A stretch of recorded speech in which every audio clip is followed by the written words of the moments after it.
Section 6 क्या rule बताता है कि हर किस्म की प्रॉपर्टी जो होगी वो ट्रांसफरेबल होगी, एक्सेप्ट सिवाय क्या, इस विधि के अधीन यानी ट्रांसफर ऑफ प्रॉपर्टी एक्ट के अंतर्गत, या किसी other law for the time being in force यानी किसी तत्समय प्रवृत्त अन्य विधि के उपबंधों के अधीन, अगर उनके ट्रांसफर को रोका न गया हो तो हर प्रकार की प्रॉपर्टी ट्रांसफरेबल। ठीक, सामान्य नियम यही है। तो ये तो एक्सेप्शन हुआ ना कि भाई किसी लॉ के द्वारा या ट्रांसफर ऑफ प्रॉपर्टी एक्ट के द्वारा किसी प्रॉपर्टी के ट्रांसफर को रेस्ट्रिक्ट किया गया हो, रोका गया हो ट्रांसफर करने से, तो वो नहीं हो पाएगा। बाकी तो हर प्रकार की प्रॉपर्टी ट्रांसफरेबल होगी, ये धारा यही कहती है। तो ये बात क्लियर होनी चाहिए कि बस दो एक्सेप्शन है, दो रेस्ट्रिक्शन है। क्या है कि चाहे वो ट्रांसफर ऑफ प्रॉपर्टी एक्ट के अंतर्गत या फिर किसी अदर लॉ के अंतर्गत किसी प्रॉपर्टी के ट्रांसफर को अगर रोक दिया गया है तो वो नहीं होगा, बाकी सारी प्रॉपर्टी ट्रांसफरेबल। ठीक है, अच्छा यहां हो गया आपका। आगे बढ़ते हैं। देखिए एक लैटिन मैगजिम, अब ये भी पूछा जा सकता है कि ये मैगजिम आपके पेपर में आए और ये पूछा जाए कि ये मैगजिम कौन से धारा पर बेस्ड है, तो आप धारा 6 ही बताइएगा। जस्ट सेकेंड,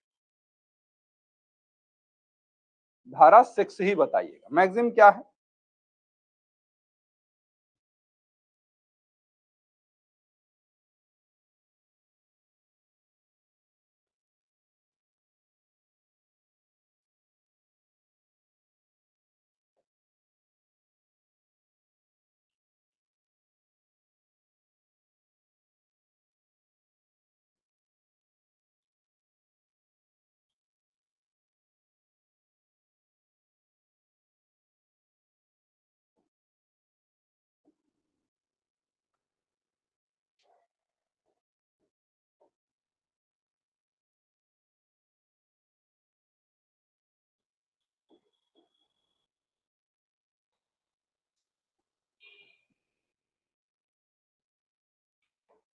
ये एक मैगजिम,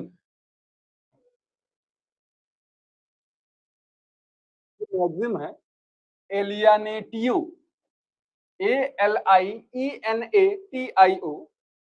एलियानेसियो चाहे एलियानेटियो जो प्रोनाउंस करें आप, REI रेई, PRAE FERTUR JURI ACERESCENDI। देख लो,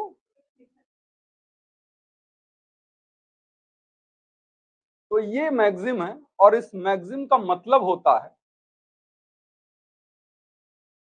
कि किसी प्रॉपर्टी की ट्रांसफरेबिलिटी जनरल रूल है और नॉन ट्रांसफरेबिलिटी एक्सेप्शन।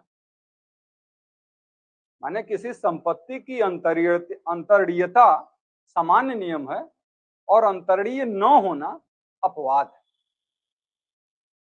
तो अब ये मैगजिम किस धारा पर बेस्ड है? तो सेक्शन 6 पर है।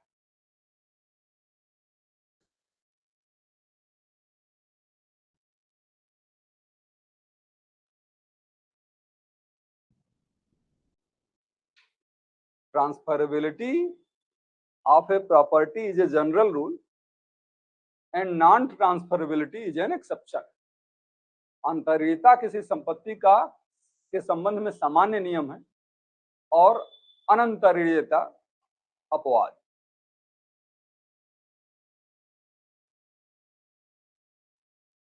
ठीक, तो अभी जो हम लोगों ने देखा वो ये है, इसमें दो प्रकार की चीजें अभी हम लोगों ने देखी थी ना। अभी इसमें हम लोगों ने दो प्रकार की चीज देखी थी कि इस विधि के अधीन, इस विधि के अधीन या या किसी अन्य विधि के अधीन अगर रोका गया है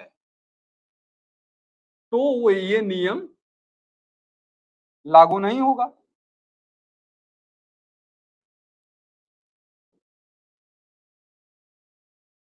अगर रोका गया है प्रॉपर्टी के ट्रांसफर को तो ये जनरल रूल लागू नहीं होगा, इसका मतलब प्रॉपर्टी ट्रांसफर नहीं की जा सकती।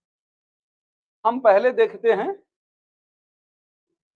कि अदर लॉ के अंतर्गत क्या रेस्ट्रिक्शन, पहले हम यही देख लेते हैं, फिर टीपीए वाला तो देखना ही देखना है। अदर लॉ के अंतर्गत क्या रेस्ट्रिक्शन है, कौन कौन सी ऐसी प्रॉपर्टी है जो कि ट्रांसफर नहीं की जा सकती।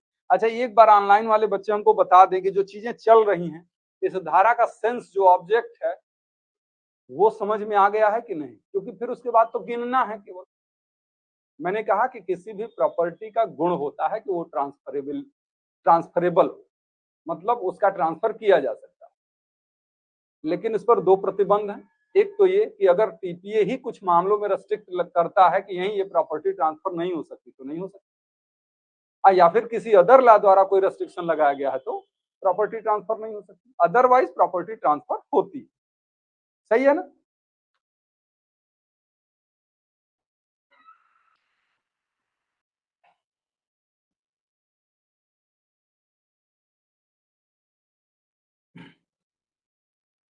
अब अदर लॉ के अंतर्गत हम देखने जा रहे हैं कुछ उदाहरण, सारी तो नहीं देखी जा सकती, बहुत सारी लॉ हैं और बहुत सारे एग्जाम्पल आपको मिलेंगे।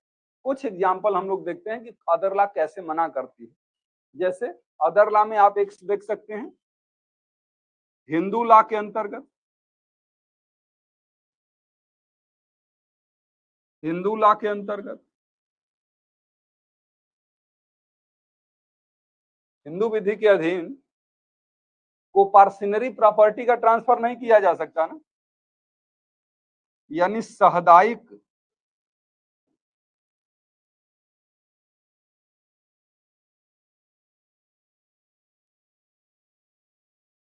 सामुदायिक संपत्ति को कोई ट्रांसफर थोड़ी कर सकता, तो कोपार्सिनरी प्रॉपर्टी का ट्रांसफर नहीं किया जा सकता जब तक कि उसका पार्टीशन ना हो जाए।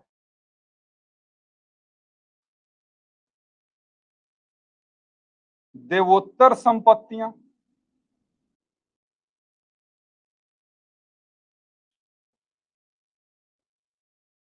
देवोत्तर संपत्तियां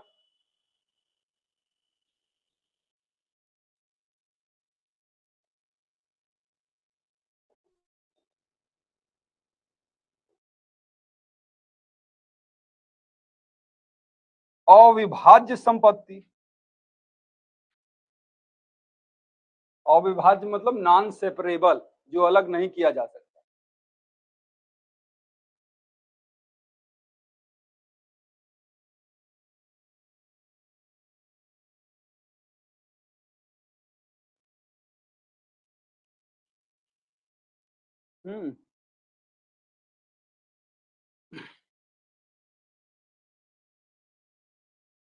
या फिर राज्य की संपत्ति,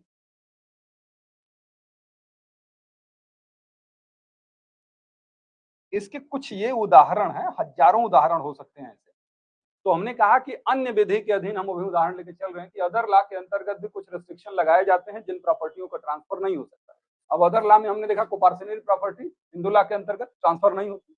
जो संपत्तियां ईश्वर में निहित हो चुकी हैं, ईश्वर में निहित होने का मतलब जैसे किसी मठ का या किसी ऐसे मंदिर के की संपत्ति है, कोई ऐसी संपत्ति जिसको सेपरेट नहीं किया जा सकता और एक से अधिक लोगों की है, उसको ट्रांसफर नहीं कर सकते। राज्य की संपत्ति जो होती है उसको ट्रांसफर नहीं कर सकते। तो ये हिंदू लॉ के अंतर्गत कुछ रेस्ट्रिक्शन लगा दिए गए कि इनको ट्रांसफर नहीं किया जा सकता। इसी तरीके से मुस्लिम लॉ के अंतर्गत भी होगा। मुस्लिम लॉ के अंतर्गत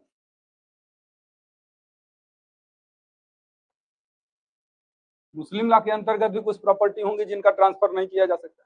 जैसे उसमें हो एक तो पढ़े होंगे मुतवल्ली, मुतवल्ली का पद,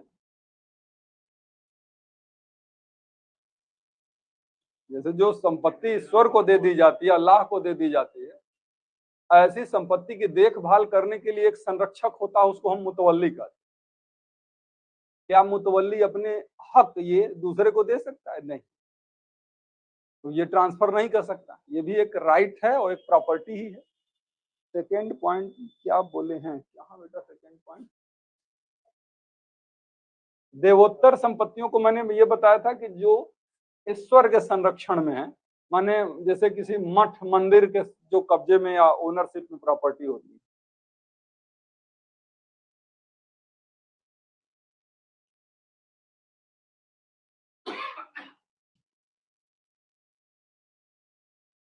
अविभाज्य नॉन सेपरेबल प्रॉपर्टी, ऐसी कोई संपत्ति जिसको सेपरेट नहीं किया जा सकता, उस प्रॉपर्टी को ट्रांसफर नहीं किया जा सकता। ठीक है ना? किसको कर सकते हैं? केवल उसी व्यक्ति को, या तो दोनों लोग तैयार हो, दो लोगों की है संपत्ति और सेपरेट करने लायक नहीं, तो या तो दोनों लोग तैयार हो, या फिर केवल उसी व्यक्ति को दिया जा सकता है जिसका उसमें हिस्सा है।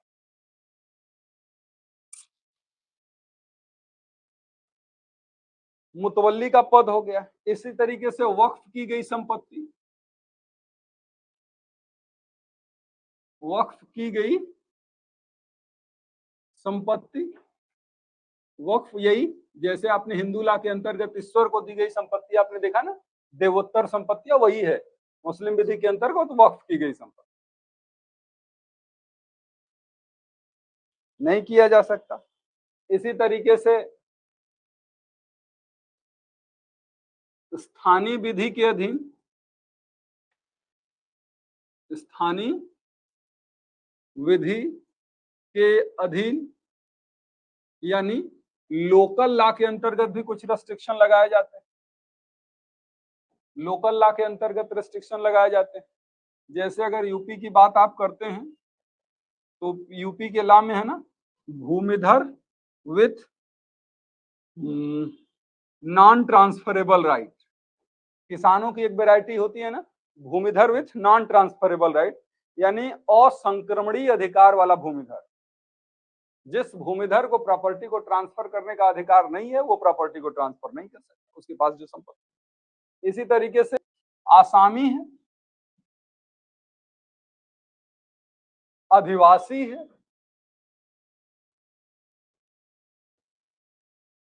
और तमाम राज्यों में करनाल वगैरह पश्चिम बंगाल में होते हैं, मद्रास में।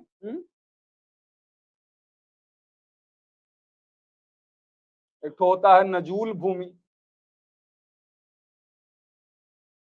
है ना।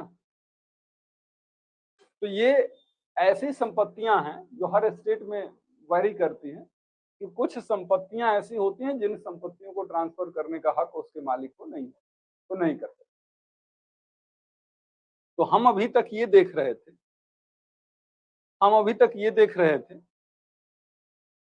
कि सेक्शन 6 कहता है कि क्या ट्रांसफर कर सकते। रूल क्या हुआ? सब कुछ, हर प्रकार की संपत्ति ट्रांसफर हो सकती, कहीं कोई प्रॉब्लम नहीं।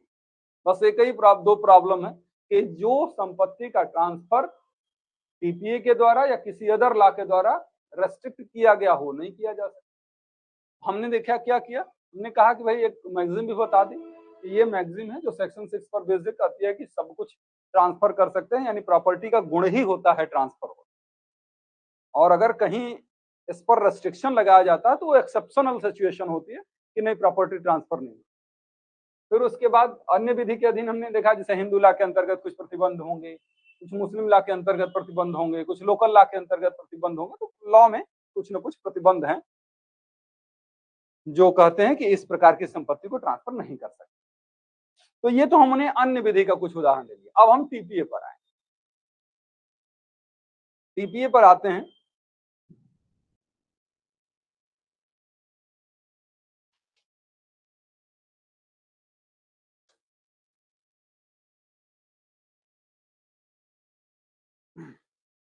भाई ऑनलाइन आने वालों बच्चों को समय की समस्या कैसे हो सकती है?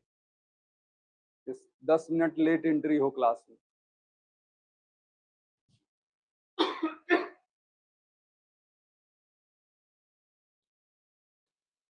समय की कीमत करिए, मैं सभी लोगों को कह रहा हूं, समय की कीमत करिए, क्योंकि समय बहुत कीमती है। हम लोग ऐसी चीजों की कीमत करते हैं जो हमारे लिए उतना कीमती है ही नहीं, और जिस चीज को हम कीमती समझते हैं वो कीमती है ही नहीं, और जिसको नहीं समझते वो ही है कीमती। अभी हमसे कोई कहेगा कि चलिए मनाली घूम के आते हैं, तो तुरंत मेरा जवाब होगा कि नहीं यार, समय नहीं है मेरे पास। अगर वो ये कह दे कि अरे कोई दिक्कत नहीं यार, खर्चा मैं देख लूंगा, तो समय एडजस्ट हो जाएगा ना। तो जिस चीज को मैं वैल्यू दे रहा हूं ना, कि फ्री में जाने के लिए मिल रहा है तो मेरे पास समय हो गया, एक्चुअल में ज्यादा समय बर्बाद करने के लिए मैं जा रहा हूं। जिस चीज की कीमत है मेरे लिए, उसकी कीमत मैं समझ ही नहीं रहा। जो चीज ये समय निकल जा रहा है वो फिर कभी नहीं आएगा। पैसा तो जाएगा और फिर आ जाएगा, लेकिन समय निकल जाएगा तो नहीं आएगा। और ये अगर आपके में रोज 5 मिनट लेट हो रहा है, ऐसी दुनिया में मजबूरी ही नहीं बनी जो आपको रोज लेट कर दे पाए। अगर आप रोज 5-7 मिनट लेट हो रहे हैं तो ये आपकी आदत है, लेट लतीफी वाली।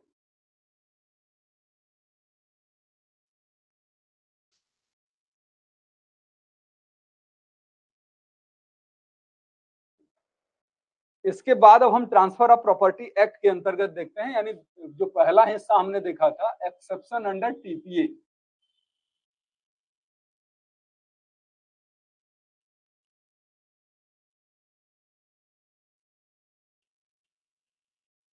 एक्सेप्शन अंडर टीपीए, यानी टीपीए के अंतर्गत क्या एक्सेप्शन है, और ये बताएगा आपको सेक्शन 6। सेक्शन 6 के अंतर्गत बताएगा टीपीए कि कौन कौन से ऐसे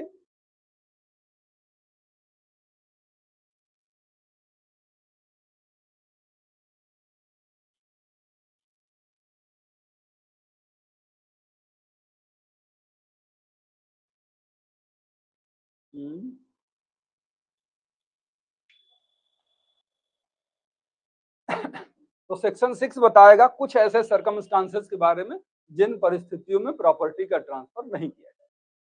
और यही आपकी परीक्षा में जो अभी हमने बताया ना, वो प्री के लिए जरूरी नहीं था, लेकिन जब मेंस में आंसर ड्राफ्ट करेंगे तो आप दोनों बातें बताएंगे, अदर ला के भी कुछ एग्जांपल देंगे और फिर टीपीए का भी। लेकिन प्री में वो बात नहीं पूछी जानी है, ये वाला है एक्सेप्शन अंडर टीपीए। टीपीए में क्या अंतर, ट्रांसफर नहीं किया जाता। अब जैसे इसमें आप देखेंगे पहला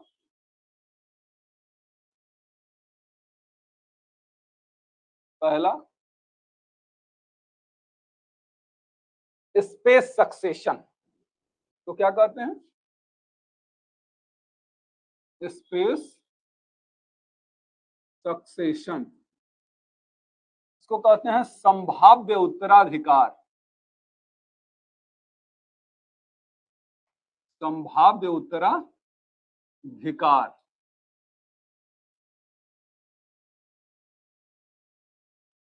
ये क्या है ना, आप ट्रांसफर ऑफ प्रॉपर्टी एक्ट का बेयर उठाएंगे तो सेक्शन 6 में पहला नंबर है संभाव्य उत्तराधिकार, ए करके होगा उसमें लिखा है ना, किसी प्रत्यक्ष वारिस की संपदा का उत्तराधिकारी होने की संभावना, कुल की मृत्यु पर नातेदार की वसीयत संपदा प्राप्त करने की संभावना, या इसी प्रकृति की कोई अन्य संभावनाएं मात्र अंतरित नहीं की जा सकती। कुछ चीजों को हम लोग समझेंगे, कुछ चीजों को सरसरी तौर पर निकालेंगे। जैसे हमने कहा ना कि संभाव्य उत्तराधिकार को ट्रांसफर नहीं किया जा सकता, यानी जिस संपत्ति को उत्तराधिकार में मिलने की संभावना है, ऐसी संपत्ति को संभावना के आधार पर आप ट्रांसफर नहीं कर सकते, वो चाहे संभावना कितनी ही मजबूत हो। इसमें 3 कैटेगरी बनाता है, ये जो ए है ना, इसमें 3 कैटेगरी बनाता है। पहला, उत्तराधिकारी के रूप में, उत्तराधिकारी के रूप में संपत्ति प्राप्त करने की संभावना।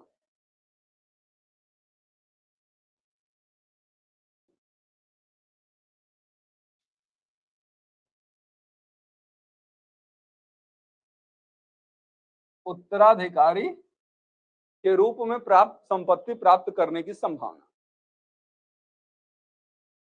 दूसरा, उसमें आप लोगों ने देखा था वसीयत से संपदा प्राप्त करने की संभावना, और तीसरा था किसी अन्य प्रकार की कोई अन्य संभावना। वसीयत में संपत्ति प्राप्त करने की संभावना।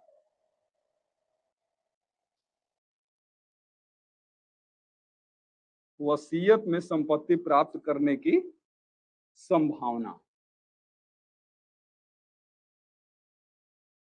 और तीसरी चीज है इसी प्रकार की अन्य संभावनाएं। यही पूरे सेक्शन 6 में सबसे ज्यादा इंपॉर्टेंट यही स्पेस सक्सेशन ही है। और कभी कभी स्पेस सक्सेशन इसी पर शार्ट नोट लिखने के लिए आ जाता है। ये स्पेस सक्सेशन क्या है?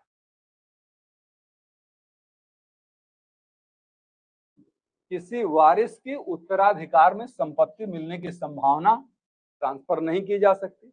वसीयत में किसी व्यक्ति को संपत्ति मिलने की संभावना नहीं की जा सकती और इसी प्रकार की अन्य संभावनाएं नहीं की जा सकती। अब हम देखते हैं तीनों के बारे में थोड़ा थोड़ा। जैसे हमने कहा ना कि किसी उत्तराधिकारी को संपत्ति मिलने की संभावना है।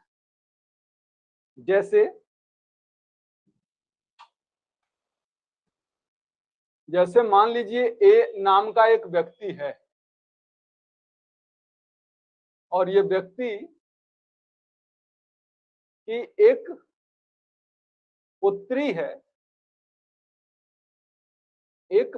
है और एक उसकी पत्नी।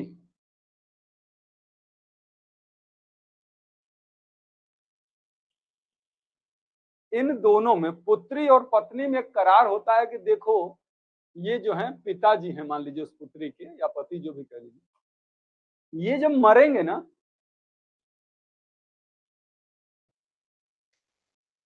तो जो संपत्ति मिलेगी हमको हम बारी से मिलेगी। लड़की ने अपनी मां से किया कि तुम 1,000 रुपए हमको दे दो, 1,000 रुपए दे दो, जो संपत्ति हिस्से में हमको मिलेगी हम उसमें अपना हक त्याग देते। मिलेगी ना भाई, अब पिताजी मरने वाले हैं, संपत्ति तो हमारे पास आएगी, तो जो संपत्ति हमको मिलेगी तुम ले लेना, हमको उसके बदले में 1,000 दे। पिताजी की जब मृत्यु हुई और ये संपत्ति आई तो उसने पुत्री ने अपना दावा कर दिया। उसने क्वेश्चन समझ में आ रहा है ना कि पुत्री ने दावा कर दिया और कहा कि भाई हमको चाहिए। तो पत्नी कहती है कि बेटा ये जो कॉन्ट्रैक्ट की हो तुम मेरे साथ बकायदे के कागज पर लिख के सिग्नेचर करके दी हो, तुमने कॉन्ट्रैक्ट किया है ना, उसके बदले में हमने 1,000 रुपए भी तुमको दिए हो, तो तुम्हारा हक नहीं बनता, तुमने अपने हक को छोड़ दिया है। बताइए क्या पुत्री दावा कर सकती है कि नहीं?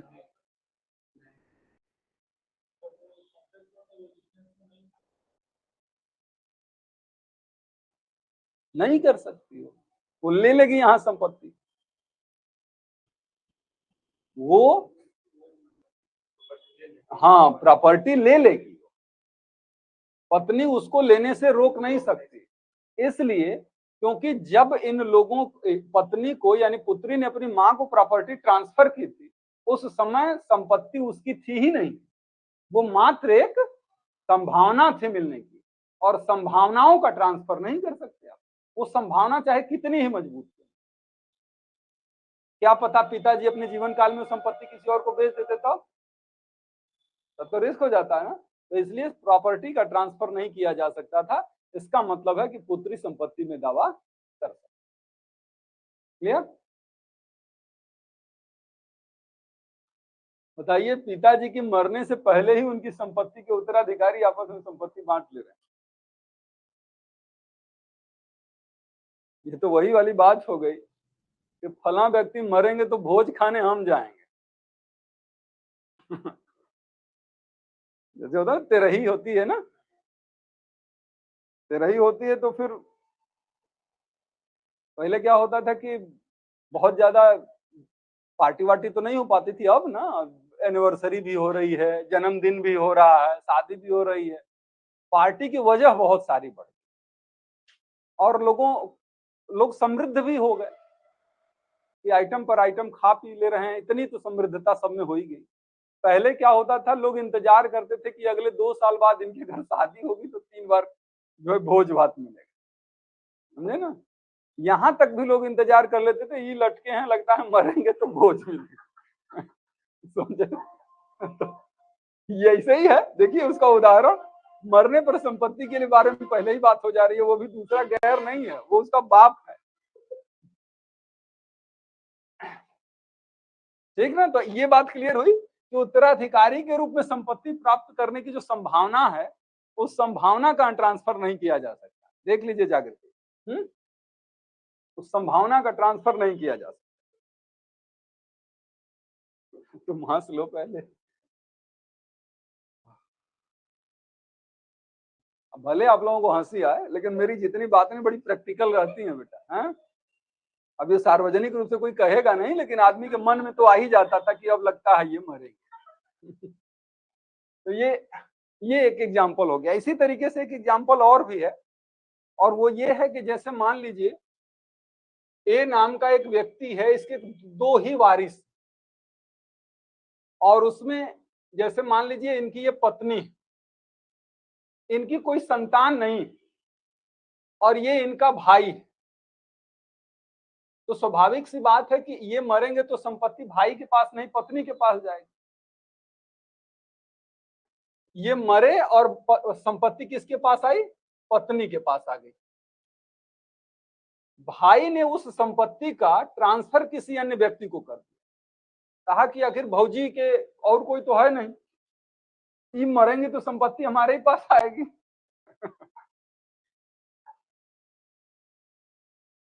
क्या ट्रांसफर कर सकता है, नहीं कर सकता,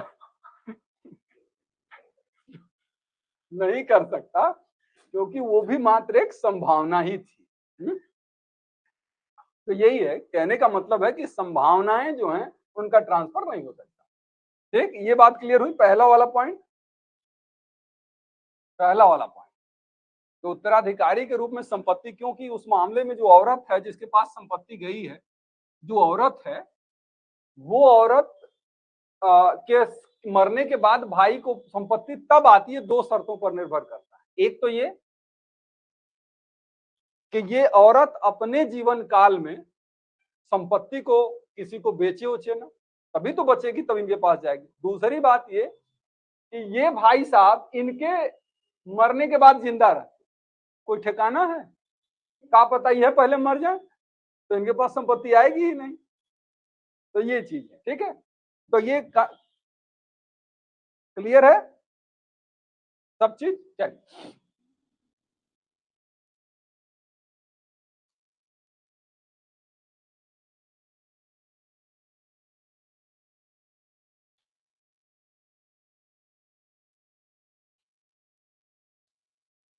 एक तो केस इस पर लिख लीजिएगा, एक तो केस यहां पे लिख लीजिएगा, गुलाम अब्बास, गुलाम अब्बास वर्सेस हाजी कयूम अली, 1973 की केस होगी। गुलाम अब्बास वर्सेस हाजी कयूम अली, ये स्पेस सक्सेशन के रूल का एक एक्सेप्शन कोर्ट ने बताया था।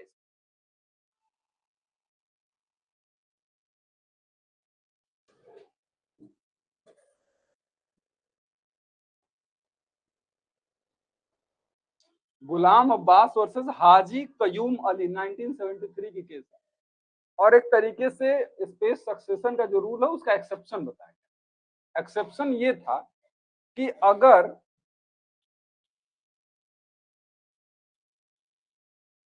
फैमिली सेटलमेंट कर लिया गया हो, जिसको हम पारिवारिक राजीनामा या पारिवारिक बंदोबस्त कहते हैं, फैमिली सेटलमेंट कर लिया गया हो, तो वो इस्टॉपेल के रूप में लागू हो सकता है।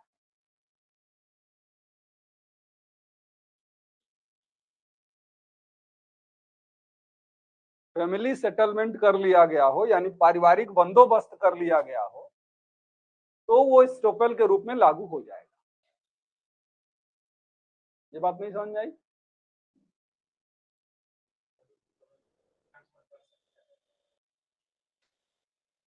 जैसे यहां तक तो अभी हमने बात कर लिया।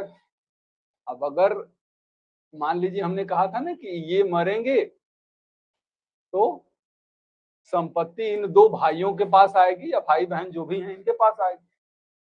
आपस में इन लोगों ने एक बंदोबस्त कर लिया, पारिवारिक राजीनामा तैयार कर लिया कि देखो भाई ऐसा है कि ये जब मरेंगे जो संपत्ति मिल रही है ना, ये वाली संपत्ति हम रख लेंगे और तुम कहीं जो है वहां वाली ले लेना। ठीक है? तो क्या हुआ, ये पारिवारिक बंदोबस्त है, ये प्रॉपर्टी का ट्रांसफर नहीं है। पहले ही साधु माधव दास वर्सेस पंडित मुकुंद राम के केस में मैंने कहा था कि फैमिली सेटलमेंट प्रॉपर्टी का ट्रांसफर नहीं है। तो ये धारा क्या रोक रही है? प्रॉपर्टी के ट्रांसफर को रोक रही है। तो ये कह रहा है कि अगर फैमिली सेटलमेंट हो जाए, ऐसा कुछ उत्तराधिकार में मिलने की संभावना है, ऐसी संपत्ति के संबंध में अगर पारिवारिक बंदोबस्त समझौता हो जाए, तो ऐसी स्थिति में बाद में विबंध लगाएगी पक्षकार पर। यानी एक बार समझौता कर लिए, बाद में फिर दावा करने लगेंगे, तो वहां पर स्टॉपेल का नियम लागू हो जाएगा कि नहीं, एक बार जब तुमने एक बात कह दी तो अब तुमको मुकरने का अवसर नहीं दिया जाएगा। ये बात समझ में आ गई? हाँ, ये सही है। पारिवारिक राजीनामा के संबंध में इसके दो कारण है। एक तो ये कि पारिवारिक राजीनामा जो है वो संपत्ति का अंतरण है ही नहीं, और ये धारा क्या करती है, अंतरण करने से रोकती है। तो बात ही खत्म हो गई फिर।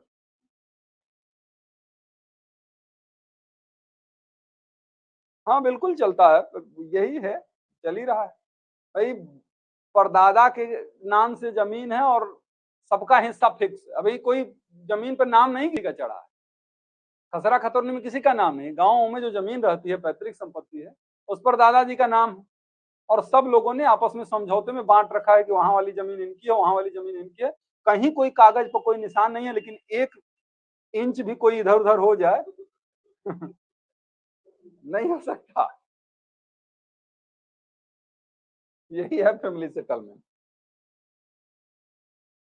तो अब एक ठो हो गया नो, अब एक ठो हो गया तो समझ लीजिए दूसरा भी हो गया। यानी वसीयत वाली बात हमने जो की, वसीयत में मिलने की संभावना, ये भी ट्रांसफर नहीं किया जा सकता। अब ये वसीयत में मिलने की संभावना क्या है? आप जानते हैं कि जैसे ए नाम का व्यक्ति अपनी संपत्ति बी को वसीयत कर देता है, विल कर देता है, तो ये जो संपत्ति विल कर दिया है, क्या ये सी को ट्रांसफर कर सकता है? नहीं कर सकता। जब तक ये जिंदा हैं तब तक बी का उस संपत्ति में कोई हक नहीं होता। ये सिर्फ एक संभावना ही है कि ये भाई साहब जल्दी मरे और संपत्ति हमारे पास आए। यही है ना भाई, जिसको कोई व्यक्ति सबसे ज्यादा प्रेम करता है उसी को वसीयत करेगा। आज जो वही वसीयत करेगा, तो वही जिसके नाम से वसीयत किया है, भगवान से मंदिर में जाके यही मनाना शुरू करेगा कि प्रभु इनको जल्दी उठा लो, नहीं कब मती बदल जाए कोई ठीक नहीं है।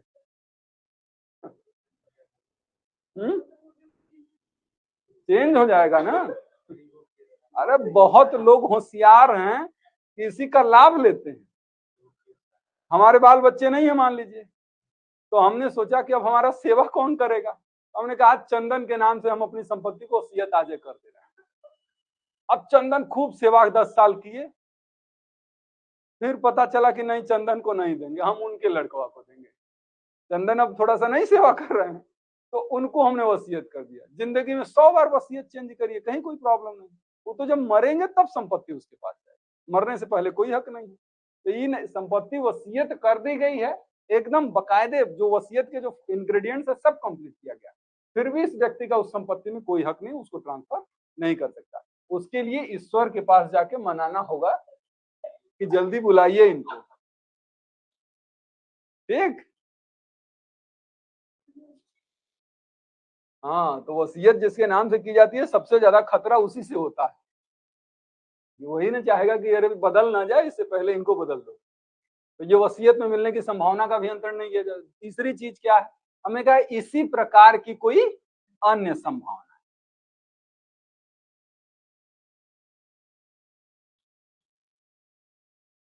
इसी प्रकार की अन्य संभावना, अन्य संभावनाएं मतलब इसका मतलब है कि जो चीज अभी हमारे पास नहीं है लेकिन होने की संभावना है। हम नौकरी कर रहे हैं ना, तो नौकरी कर रहे हैं तो हमको सैलरी आज भी मिल रही है और कल भी मिलेगी, परसों भी मिलेगी। मिलेगी, ये मात्र संभावना ही है। तो जो चीज हमको मिलेगी, कितना ही पक्का क्यों ना हो, लेकिन उसको हम ट्रांसफर नहीं करते। को ट्रांसफर नहीं किया जा सकता कि जाल में मछली फंसेगी और उस मछली को बेचने का कॉन्ट्रैक्ट नहीं किया जा सकता। फसल उगेगी, इसका कॉन्ट्रैक्ट नहीं कर सकते। ये मात्र संभावनाएं हैं। कॉन्ट्रैक्ट आप कर सकते हैं, कॉन्ट्रैक्ट करने में कहीं कोई प्रतिबंध नहीं है, ट्रांसफर नहीं होगा, क्योंकि जब तक प्रॉपर्टी एग्जिस्टेंस में नहीं आती तब तक उस प्रॉपर्टी को आप ट्रांसफर नहीं कर सकते, क्योंकि उसमें हमने बताया था कि एक वैलिड ट्रांसफर के लिए जरूरी है कि प्रॉपर्टी एग्जिस्टेंस में होनी चाहिए। तो अभी है ही नहीं और उसका आप ट्रांसफर कर दें, संभव ही नहीं।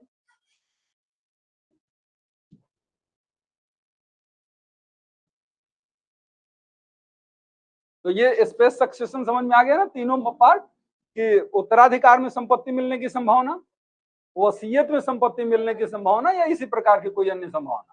ऐसी संभावनाओं का ट्रांसफर नहीं किया जा सकता। ये एक पॉइंट आपने अभी देखा और सबसे इंपॉर्टेंट पॉइंट यही। 10 पॉइंट है इसमें कुल, इस 10 पॉइंट में से आपने एक पॉइंट देखा है कि इसका ट्रांसफर नहीं किया जा सकता। अब ये मत डरिएगा कि 10 पॉइंट हम इसी इतनी ही गंभीरता से बताएंगे, नहीं, इसकी जरूरत नहीं। चलिए आगे बढ़ते हैं।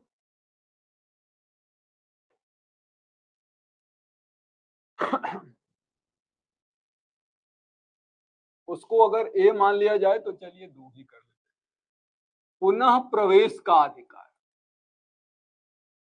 पुनः प्रवेश का अधिकार मतलब right to reentry.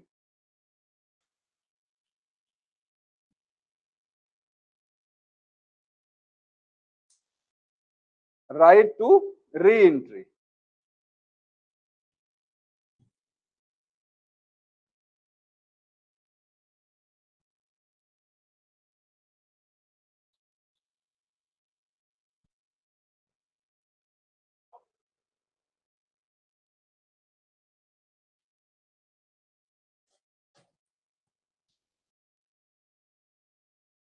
Right to reentry भी जो है ना, जैसे मान लीजिए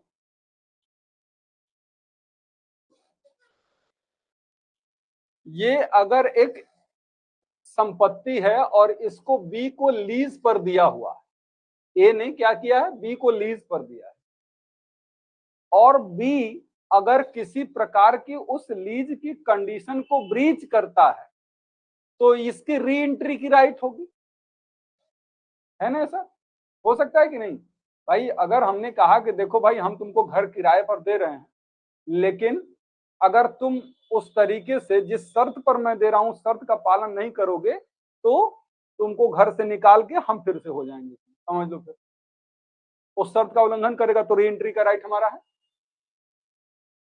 तो ये री एंट्री का राइट किसका है? हमारा है, ये किसी और का नहीं। यानी री एंट्री का राइट प्रॉपर्टी के हक के साथ जुड़ा हुआ। अब अगर ये प्रॉपर्टी ही अगर सी को ट्रांसफर कर दी जाती है तब री एंट्री का राइट सी का होगा, ए का नहीं रह जाएगा, है ना? लेकिन अगर ये सोचे कि नहीं संपत्ति हम अपने पास रखें, री एंट्री का राइट ट्रांसफर कर दें, तो ऐसा हो सकता है क्या? री एंट्री समझते हैं ना, पुनः प्रवेश का अधिकार। पुनः प्रवेश, किसी संपत्ति में पुनः प्रवेश का अधिकार उस संपत्ति के साथ कनेक्टेड है। ऐसा नहीं कर सकते कि संपत्ति किसी और को और री एंट्री का राइट किसी और को दे, नहीं कर सकते ना। जैसे अगर इस संपत्ति को हमने पट्टे पर दिया हुआ है तो पट्टे की शर्तों को अगर बी भंग करेगा तो ए को एंट्री करने का अधिकार है, मतलब उसको भगा के अपने उस पर कब्जा करने का अधिकार है। क्या वो ऐसा कर सकता है क्या कि वो संपत्ति किसी अन्य को दे दे और री एंट्री का राइट अपने पास रखे? नहीं कर सकता। और न ही संपत्ति अपने पास रखे और री एंट्री का राइट किसी और को दे दे, वो ऐसा नहीं करता, ठीक है ना। जिसकी संपत्ति होगी उसी को एंट्री का राइट, ठीक। तो ये पुनः प्रवेश के अधिकार को ट्रांसफर नहीं किया जाता। उसके आगे क्या है, सुखाचार।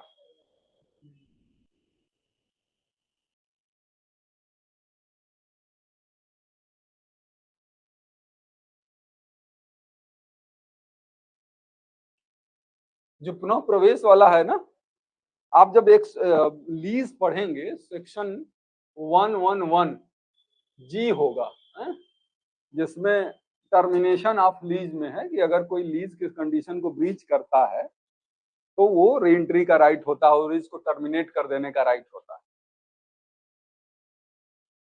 तो तीसरा क्या हो गया हम लोगों का, राइट टू ईजमेंट। ईजमेंट क्या है,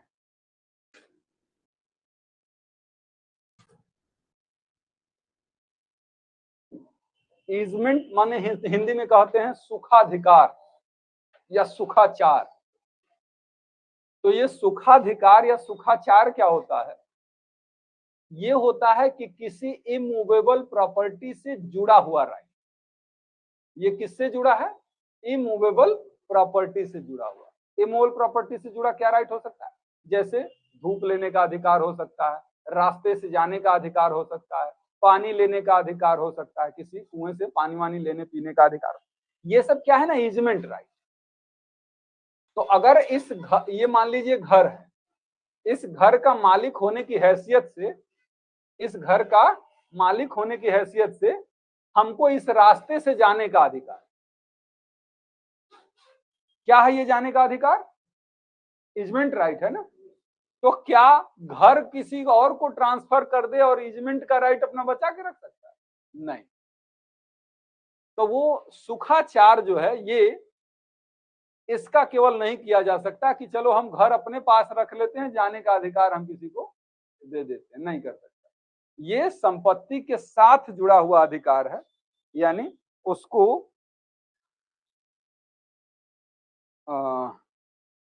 अलग से उसके ट्रांसफर नहीं कर किया जा सकता।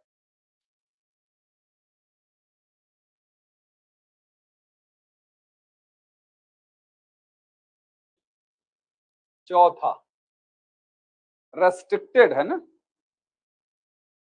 Restricted interest.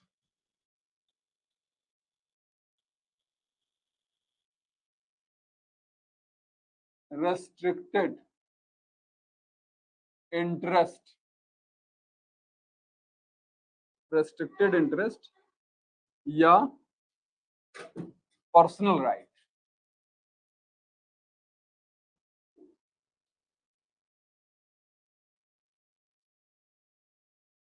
यानी प्रतिबंधित हित।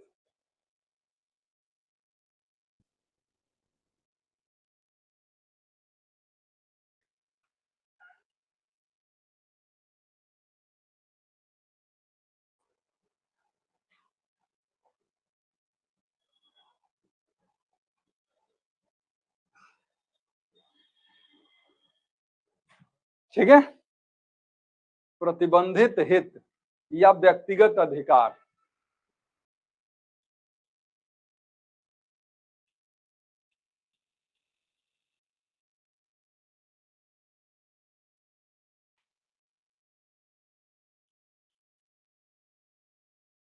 प्रतिबंधित हित या व्यक्तिगत अधिकार। प्रतिबंधित हित का मतलब अगर हमने आपको कुछ चीज दी है, जैसे मान लीजिए आपने कहा कि सर हमारे यहाँ कुछ गेस्ट आने वाले हैं, हमारे यहाँ कुछ गेस्ट आने वाले हैं और थोड़ा सा आप अपने बरामदा जो है हमको दे दीजिए ताकि हम गेस्ट को उसमें टिका सकें। हमने कहा ठीक है, आपको दिया है ना मैंने, ये क्या इंटरेस्ट है, ये आपका उसमें रेस्ट्रिक्टेड इंटरेस्ट है। हमने कहा कि आप अपने रिश्तेदारों को रुकवा दी, किसी और को नहीं। आपने क्या किया, अपने दोस्त को दे दिया अपने रिश्तेदारों को टिकवाने। क्या वो ऐसा कर सकता था, नहीं कर सकता था। यही होता है प्रतिबंधित हित, कि ये हित, ये इंटरेस्ट, ये हक केवल और केवल आपको दिया गया था, आप किसी और को ट्रांसफर नहीं कर सकते। पर्सनल राइट क्या है, इसी प्रकार का पर्सनल राइट एक चीज सुना होगा, हक सुफा। प्रीएम्पशन सुना है कि नहीं राम बाबू? क्या होता है ये?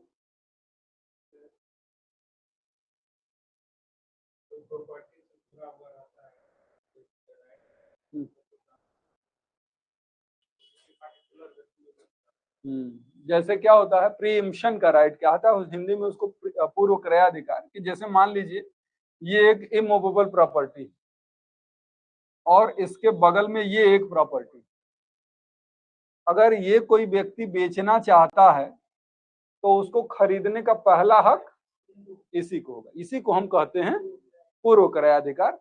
ये एक प्रिविलेज्ड राइट है कह सकते हैं, यानी एक पर्सनल राइट है। आप मान लीजिए ए की ये जमीन है और ये बी की जमीन है, तो बी अगर बेचना चाहता है तो पहला हक ए का होगा। अगर ए कहे कि नहीं हमारी बुआ के लड़के को जमीन यहां दिलवा दीजिए, ये ट्रांसफर नहीं कर सकते, नहीं कर सकते ना, केवल इनका एक पर्सनल राइट है, ये अपने इस राइट को अपने दोस्त को या किसी को ट्रांसफर नहीं कर सकते। मतलब ये कि अगर दावा कोई करेगा तो ए करेगा, ए के बिहाफ पे या ए के दोस्त मित्र संबंधी होने के नाते किसी अन्य व्यक्ति का हक नहीं होगा। ए अपने इस हक को दूसरे को नहीं दे सकता, तो ये ट्रांसफर नहीं किया जा सकता। ये भी बात क्लियर है बच्चों?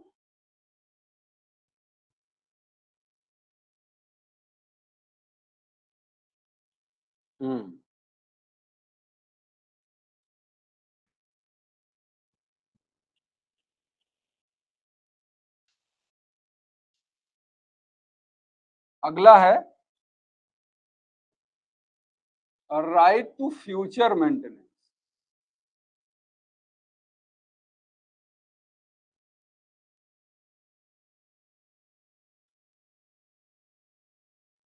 राइट टू फ्यूचर मेंटेनेंस को कहते हैं भावी भरण पोषण का अधिकार। भावी भरण पोषण का अधिकार।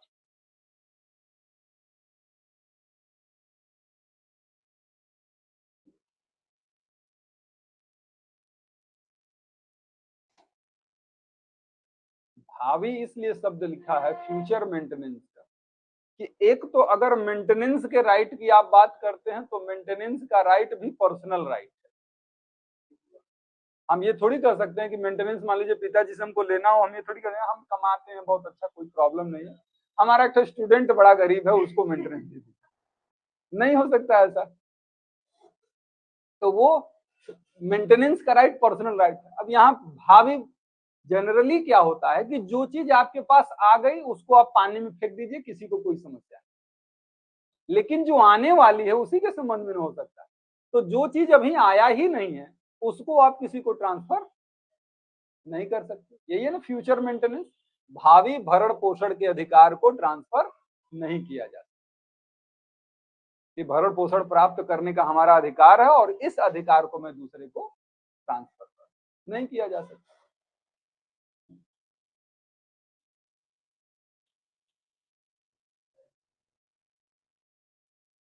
और उसके बाद क्या आता है?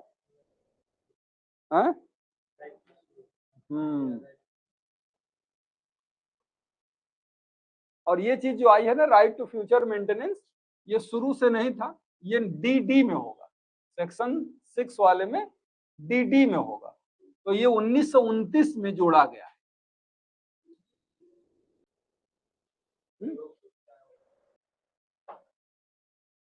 मेयर राइट टू सू,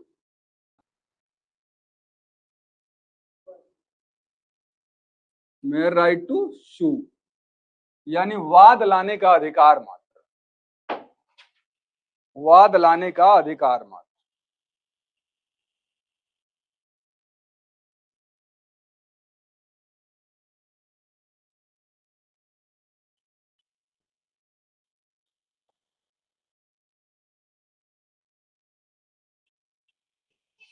वाद लाने का अधिकार किसी, मान लीजिए हम तो सीपीए पढ़ रहे हैं तो सिविल राइट की ही बात करेंगे, तो अगर हमारा किसी मामले में सूट फाइल करने का राइट है, जैसे हमारे राइट का वायलेशन हो गया, ए ने बी से वादा किया था कि तुमको ये सामान देंगे, मान लो चावल देने का कॉन्ट्रैक्ट किया, तो अगर इस कॉन्ट्रैक्ट को ये ब्रीच करेंगे तो ये बी का राइट है कि कंपनसेशन ले ब्रीच ऑफ कॉन्ट्रैक्ट की स्थिति में। बी ये राइट सी को ट्रांसफर नहीं कर सकता कि जाओ कंपनसेशन तुम ले लो, क्योंकि ये भी अपना एक पर्सनल राइट है। कंपनसेशन लेने का राइट जो है उसका पर्सनल राइट है, वो ये राइट किसी अन्य को ट्रांसफर नहीं कर सकता। या ए ने कोई डिफेमेशन कर दिया, कोई ऐसी बात बोली जिससे बी की बेइज्जती हो गई, कंपनसेशन बी ले सकता है? क्या वो ये कह सकता है कि जाने दो हमारी, तुम ही ले लो कंपनसेशन, किसी और नहीं कर सकता है। बेइज्जती इनकी हुई है, नुकसान इनको हुआ है, तो ये इन्हीं का हक है कि वो जाके दावा कर सकते हैं, कोई अन्य को ये बात ये हक नहीं दे सकते। तो इसको ट्रांसफर नहीं किया जा सकता। मेयर राइट टू शू।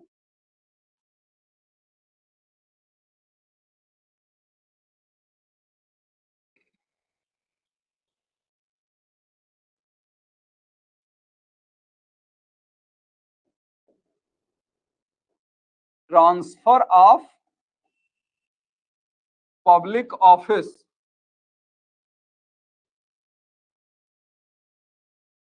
यानी लोक पद का अंतरण।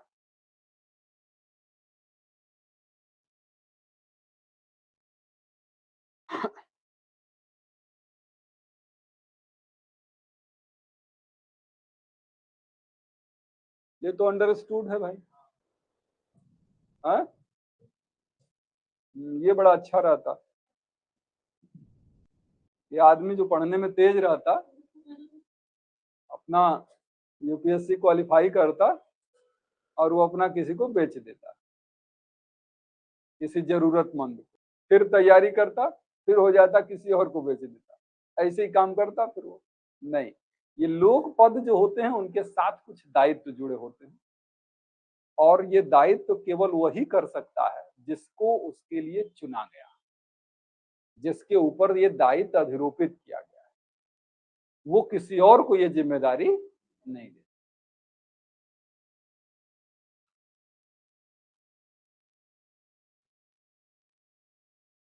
हमको इतना हाई हाई करके पढ़ाने की जरूरत नहीं पड़ती। हमारे बच्चे सेलेक्ट होते और कहते गुरुजी अब आप आराम करिए, कुर्सी छोड़िए, हम एक तो और कर लेंगे। ये सुविधा नहीं। Pension, transfer of pension.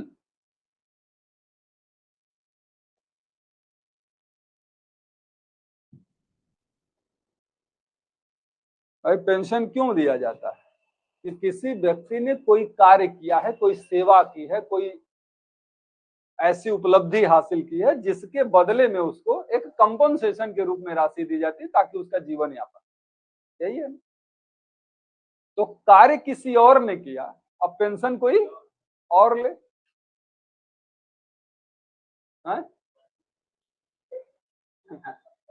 दरअसल उत्तरदायित्व पत्नी के प्रति जो है ना, उस व्यक्ति का है, तो खुद का मेंटेनेंस करना मतलब अपने बाल बच्चों का भी करना, अपनी पत्नी का भी करना, वो ट्रांसफर नहीं किया जा सकता है ना। अब चूंकि वो नहीं रहे तो पत्नी को पेंशन मिलता है, क्योंकि वो रहते तो उनका उत्तरदायित्व था, नहीं है तो इसलिए।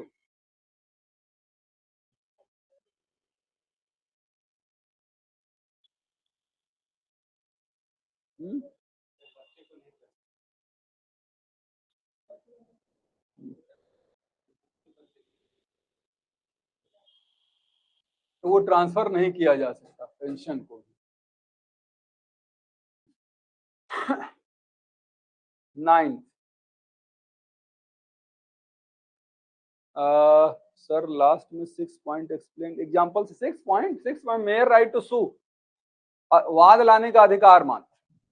जैसे मान लीजिए हमको कोई बुरा कह दे बेटा, तो मानहानि हमारी हुई ना, वाद कौन लाएगा? सूट फाइल करने का राइट हमारा है डिफेमेशन के लिए। लेकिन क्या ये मैं कह सकता हूं कि मेरे पास बहुत पैसे हैं और ये राइट मैं आपको ट्रांसफर कर रहा हूं कि आप जाइए कंपनसेशन ले लीजिए? नहीं कर सकते, क्योंकि ये राइट टू सू जो है वो मेरा पर्सनल राइट है और इस राइट को हम ट्रांसफर नहीं कर सकते।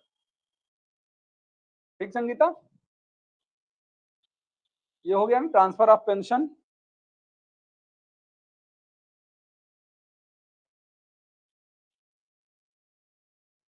9वां पॉइंट यहां हम लिख लेते हैं, situation under which no transfer can be made. परिस्थितियां जिसमें ट्रांसफर नहीं किया जा सकता, वे परिस्थितियां जिसमें ट्रांसफर अंतरण नहीं किया जा सकता।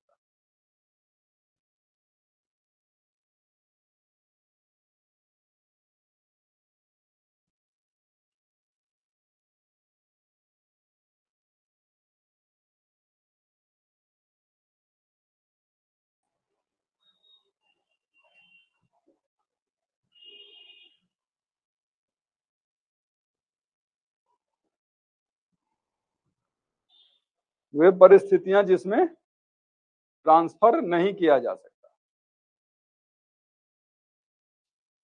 उसमें 3 कंडीशन दी गई होगी, जहां ट्रांसफर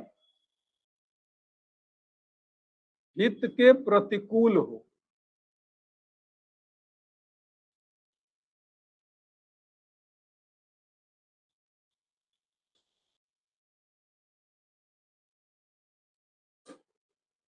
जहां ट्रांसफर हित के प्रतिकूल हो।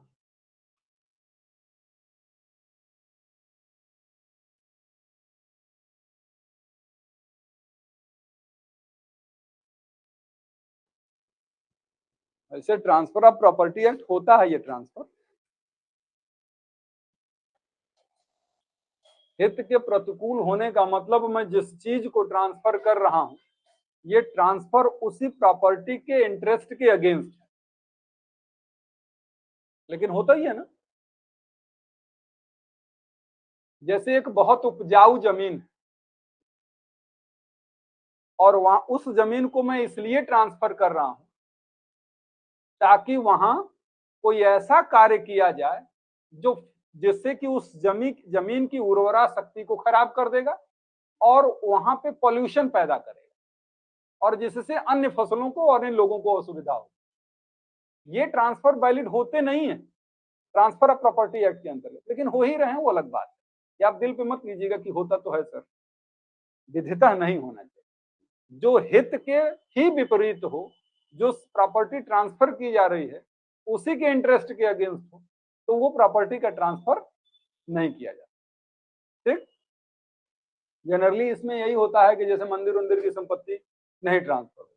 क्यों नहीं होती? वो इसी वजह से नहीं होती क्योंकि माना जाता है कि वो जिन जमीनों का, जिन संपत्तियों का प्रयोग लोक कल्याण के लिए किया जाता है, इसको ट्रांसफर कर देने से क्या होगा कि वो लोक कल्याण की क्षति होगी। तो ऐसी संपत्ति को ट्रांसफर करना ठीक नहीं होगा, वो नहीं हो सकता। जब हित के प्रतिकूल। दूसरा क्या है?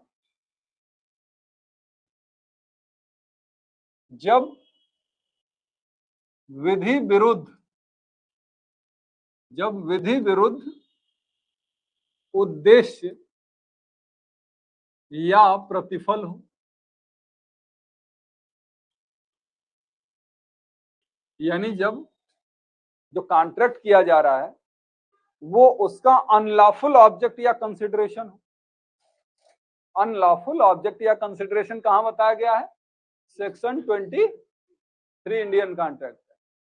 जब प्रोहिबिटेड बाय लॉ है, जब किसी के शरीर को नुकसान पहुंचाने वाला हो, संपत्ति को नुकसान पहुंचाने वाला हो, मोरालिटी के अगेंस्ट हो, फ्रॉडुलेंट हो, किसी पब्लिक पॉलिसी के अगेंस्ट हो, तो वो क्या होगा? अनलॉफुल ऑब्जेक्ट या कंसिडरेशन कहा जाता है। तीसरी चीज, जहां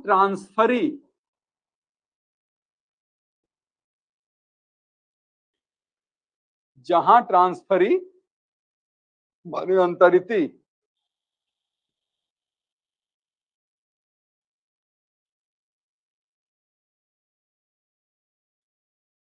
डिस्क्वालिफाइड बाय लॉ,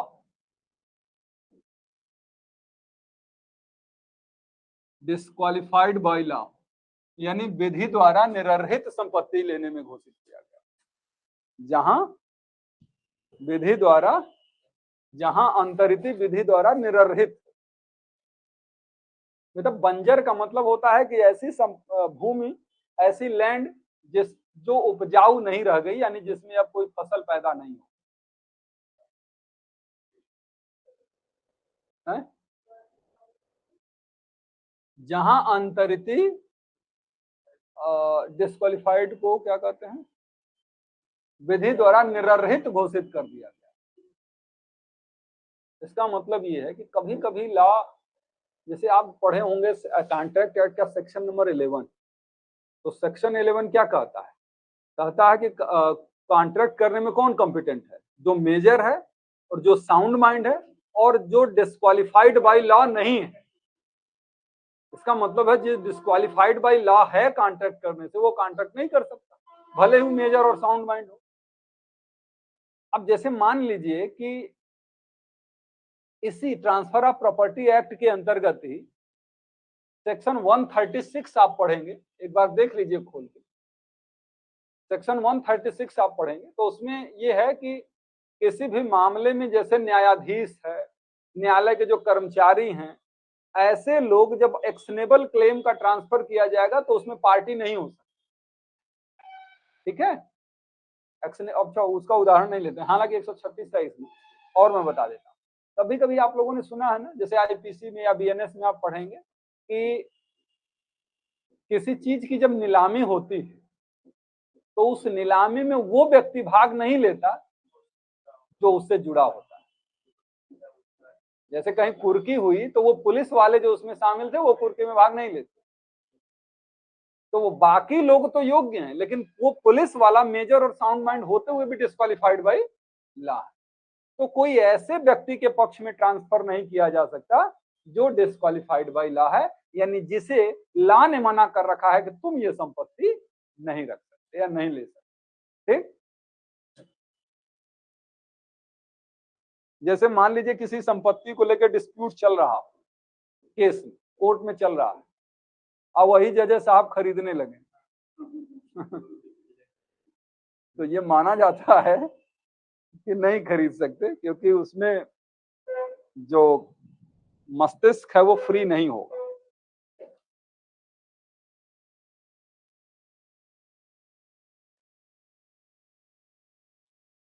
कोमल क्या पूछ रहे हैं भाई?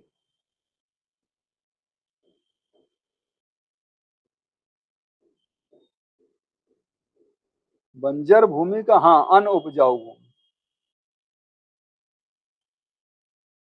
अच्छा, अनउपजाऊ भूमि का बंजर आप लिख सकते हैं अंग्रेजी में। बंजर, ऊसर, ये सब जो शब्द है ना वो इंग्लिश में भी यूज होते हैं।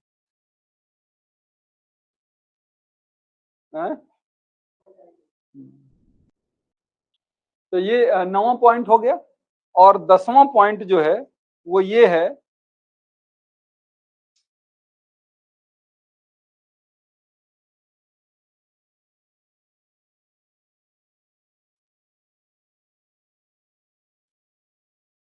दसवां पॉइंट है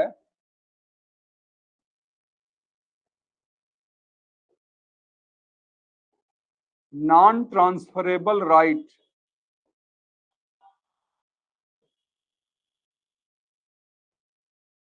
राइट ऑफ ऑक्यूपेंसी, अधिभोग का अनंतरीय अधिकार, अधिभोग का अनंतरीय अधिकार।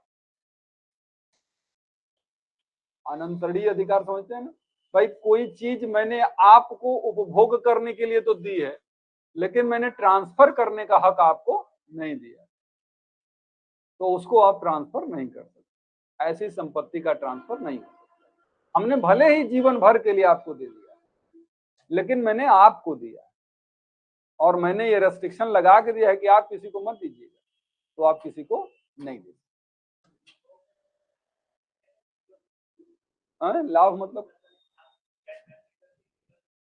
अब वो जैसा रेस्ट्रिक्टेड है ना, जिस तरीके का उसने कहा कि नहीं ये घर जो है तुम रहोगे, किसी और को रहने के लिए नहीं दोगे, तो किराए पर नहीं दे सकते, तुम्हारे रहने के लिए। हम्म हम्म ठीक है बच्चों, तो 10 हुए ना पुष्पांजलि। अब ये देखिए एक बार फटाक से रिवीजन करते हैं हम लोग।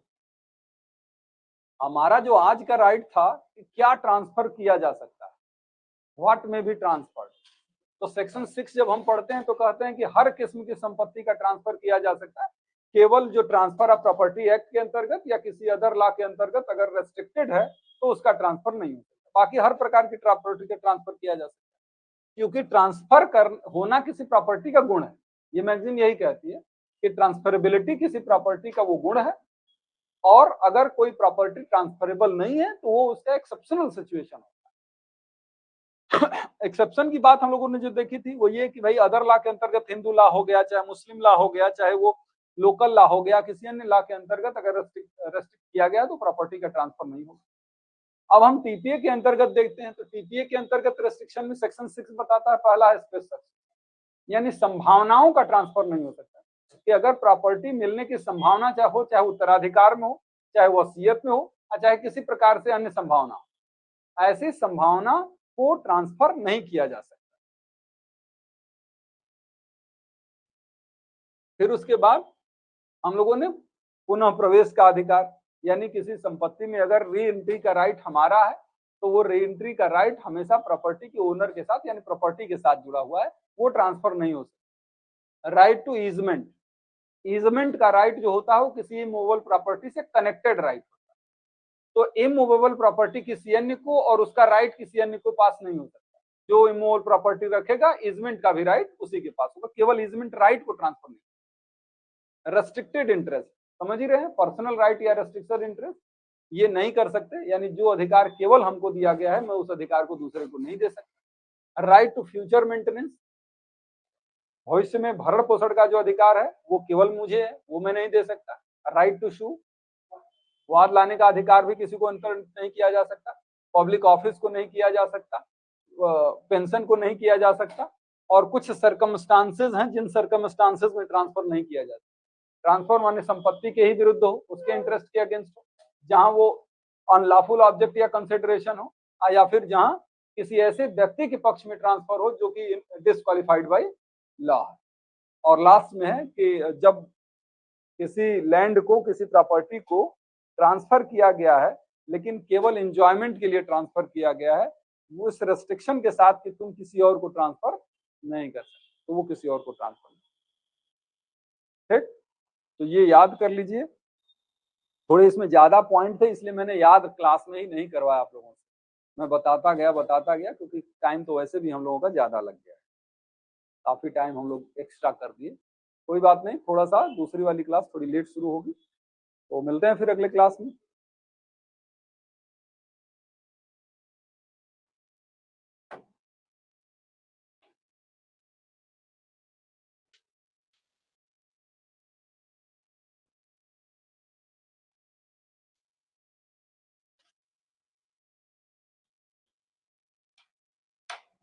सादर धन्यवाद बिटिया।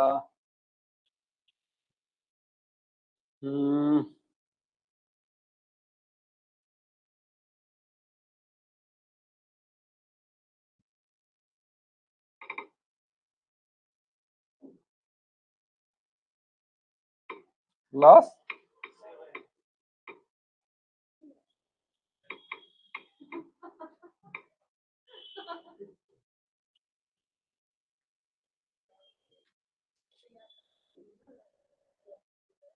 Thank you.